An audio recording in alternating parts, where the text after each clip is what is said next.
Bonjour, Philippe Jean-Louis, spécialiste de l'immobilier parisien, du 16e en particulier, depuis 1999.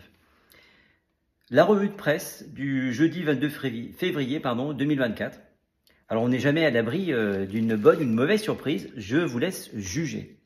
Donc, la source, c'est le Figaro d'aujourd'hui, donc jeudi 22 février 2024. Rubrique Société. Le pastillage imposerait une servitude de mixité sociale sur un millier d'immeubles, comme ici, rue de la Paix. Voilà, alors on illustre le propos. Voilà, on est là, ça c'est la rue de la Paix. Et ils ont encore eu une excellente idée. Je ne sais pas d'où ils sortent, ils sont vraiment très inspirés. Et c'est toujours à côté. Ces pastillages d'immeubles qui scandalisent les propriétaires parisiens. Alors c'est Stéphane Kovacs que l'on remercie d'avoir écrit cet article. Y aura-t-il bientôt des logements sociaux aux Champs-Élysées, rue de la Paix ou sur l'île de la Cité? Afin de répondre aux urgences, le climat et le logement, la ville de Paris a redéfini ses règles d'urbanisme. Bah oui. Mais ce nouveau plan local d'urbanisme, PLU, bioclimatique. Ils vont nous le servir à toutes les sauces en fait. Le climat va justifier tout et n'importe quoi. C'est fantastique. Y a quoi de devenir anti-écolo en fait. C'est ça le problème avec des malades pareils. Alors, mais ce nouveau plan local d'urbanisme bioclimatique qui doit dessiner le visage de la capitale pour 2030 suscite une levée de boucliers. Abasourdis, investisseurs institutionnels, entrepreneurs, établissements scolaires privés ou encore congrégations religieuses découvrent ce pastillage qui impose une servitude de mixité sociale sur un millier d'immeubles. Dessiner le visage de la capitale. Je laisse aux Parisiens les qualificatifs qu'ils trouveront à Madame Hidalgo, à son équipe, à la mairie de Paris. Bref, vous trouvez Paris avec un beau visage? J'ai du mal à sourire en fait en vous disant ça. Bon, chacun jugera avec ses propres sensibilités et ses problèmes de lunettes, pour ceux qui ne se rendent pas bien compte de ce qui se passe aujourd'hui à Paris. Obligeant les propriétaires, en cas de gros travaux, à en affecter une partie en logements sociaux. Une atteinte au droit de propriété, s'insurgent les élus d'opposition. Bon, alors effectivement, l'opposition s'insurge, mais bon, il y a plein d'autres choses, vous aurez dû s'insurger aussi. Arrêté par le Conseil de Paris en juin 2023, le projet de PLU bioclimatique fait l'objet d'une enquête publique jusqu'au 29 février, durant laquelle les Parisiens peuvent formuler des observations. Il sera soumis au vote fin 2024 pour entrer en vigueur début 2025, instauration d'une servitude de mixité fonctionnelle. Alors rien qu'avec les termes, on ne comprend rien, mais je vais vous l'expliquer. Qui impose que tout projet de plus de 5000 m² consacre 10% de sa surface à des logements. Création d'une zone d'accélération de la solidarité. Rééquilibrage ouest-est en termes de logement social. L'objectif est d'atteindre 40% de logements publics en 2035, dont 30% de logements sociaux et 10% de logements abordables. Il y a aussi des emplacements réservés pour des espaces verts. Ils n'arrêtent pas de couper des arbres. Maintenant, on va créer des espaces verts. C'est une excellente idée. Pour rattraper peut-être toutes les bêtises d'avant. Nous voulons une ville plus verte et plus sociale. Alors pour ceux qui y habitent, vu le nombre d'arbres qui sont coupés et bétonnés, c'est bon. Enfin bon, je suis désolé, mais c'est vraiment difficile parce que de lire des choses pareilles, c'est se moquer du monde, mais d'une force, c'est fantastique. Ces gens-là font n'importe quoi, ils vous justifient n'importe quoi. Regardez. Et en fait, il faut pas regarder. C'est des enfumeurs, en fait. Je sais plus où j'en étais, à force de m'énerver. Il y a aussi des emplacements réservés pour des espaces verts, bien sûr. Nous voulons une ville plus verte et plus sociale. La preuve, 60 000 familles sont déjà parties de Paris. C'est tellement vert et tellement social que grâce à la mairie de Paris, les gens partent. Et j'ai lu quelque part ce matin, même le fils de Madame Hidalgo quitte Paris. Mais pars avec ta maman, s'il te plaît, rends-nous service. Bien évidemment, c'est de l'humour. Je ne voudrais pas que cette vidéo soit censurée.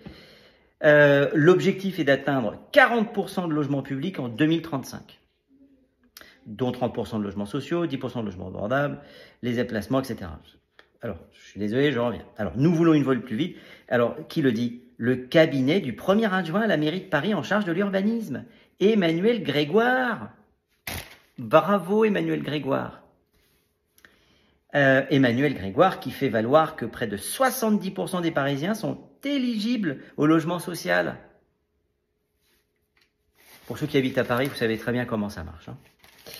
Alors, sauvons l'école du PLU. Le pastillage est un outil très commun. Moi, j'en avais jamais entendu parler. Je suis vraiment...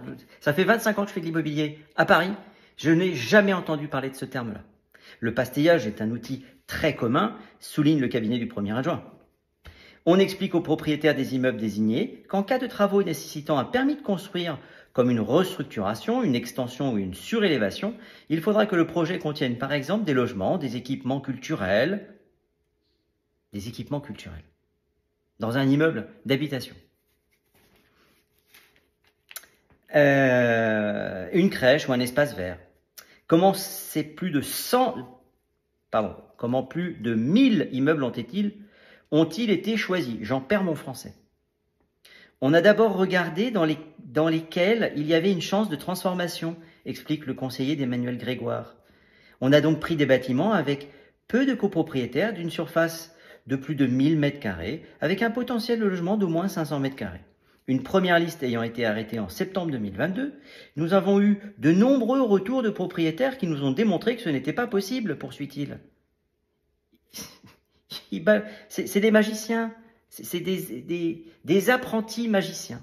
On essaye des tests, voilà, ça marche pas, c'est pas grave, c'est de l'argent public balancé tout ça.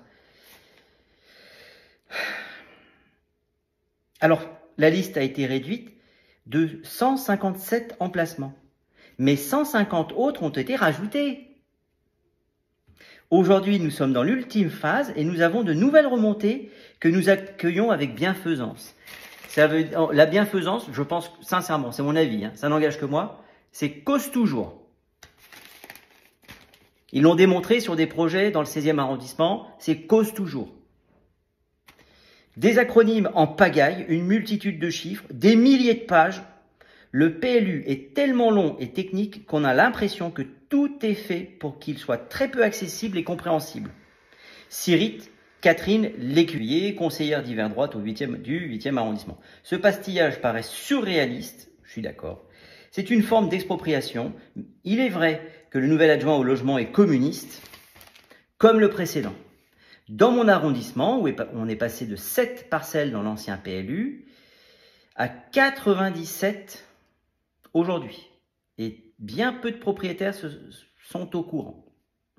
La direction diocésaine de l'enseignement catholique a recensé 7 établissements privés concernés dans la capitale et appelle les parents d'élèves à signaler leur désapprobation en participant à l'enquête publique. Il y a de quoi perdre son calme en fait. Hein. Une pétition Sauvons l'école du PLU a déjà rassemblé plus de 5800 signatures. Dans le 17e arrondissement, le maire LR, Geoffroy Boulard, a listé un certain nombre de pastillages qui n'ont aucun sens. Sommes-nous vraiment surpris? Pourquoi a-t-on pastillé un centre de formation, la caisse des retraites des médecins libéraux, une congrégation de sœurs franciscaines? Enfin, c'est des malades en fait. Je pense que l'objectif de cette mairie et de ces personnes communistes, c'est de raser l'existant et de recréer derrière. Voilà. Il faut annihiler toute l'histoire, tout, remettre les compteurs à zéro, mais qui déménagent en fait, qu'ils aillent s'installer en Russie ou en Chine s'ils trouvent que c'est mieux. La Corée du Nord, à mon avis, ça devrait leur convenir. Il y a aussi des bâtiments remarquables pour lesquels on avait demandé une protection à la ville, et le résultat? Qu'est-ce qu'elle fait, Hidalgo, avec son équipe? Eh bien, elle les pastille. Qu'est-ce que je vous disais? On vous écoute avec bienveillance. Entre guillemets, causez toujours. Roland habite dans un immeuble dont il utilise un étage pour son activité professionnelle et dont le reste des bureaux est loué à d'autres sociétés. Ce bien est dans la famille depuis 130 ans, décrit-il. Aujourd'hui, en indivision entre 5 cousins, il représente une grande partie des revenus de certains d'entre nous. On n'a pas de projet de gros travaux, mais ce sera peut-être le cas dans quelques années. On veut en tout cas entretenir convenablement pour le transmettre à nos enfants. Alors la transmission, le patrimoine et tout ça, c'est mauvais, c'est vraiment, c'est tout ce qu'ils exècrent, ces communistes de la mairie de Paris. Je suis désolé, mais moi, si je pouvais, je crois que je mettrais le feu à mon journal. Quand même pas jeter le Figaro, j'ai pas fini de le lire. C'est fantastique. Pastillé, notre immeuble est devenu complètement illiquide. Personne n'achètera un bien avec cette épée de Damoclès au-dessus de la tête. Eh oui! Avec son escalier monumental, ses boiseries, ses 4 mètres de hauteur sous plafond, l'immeuble ne paraît pas approprié pour être transformé en logements sociaux, plaide Roland, qui se démène pour faire retirer sa pastille. Mais entre les frais d'avocat, les techniciens, les acousticiens, les architectes, ce dossier m'a déjà coûté plus de 7 500 €. Voilà. C'est ça la bienveillance de la ville de Paris. Et puis on va finir à la mairie, bien sûr. On réfute le terme de spoliation, arguant que les propriétaires bénéficient d'un droit de délaissement, c'est-à-dire la possibilité de faire racheter leurs biens par la ville de Paris au prix du marché. J'ai un terme qui vient en tête, mais je ne vais pas le dire parce que c'est pas possible.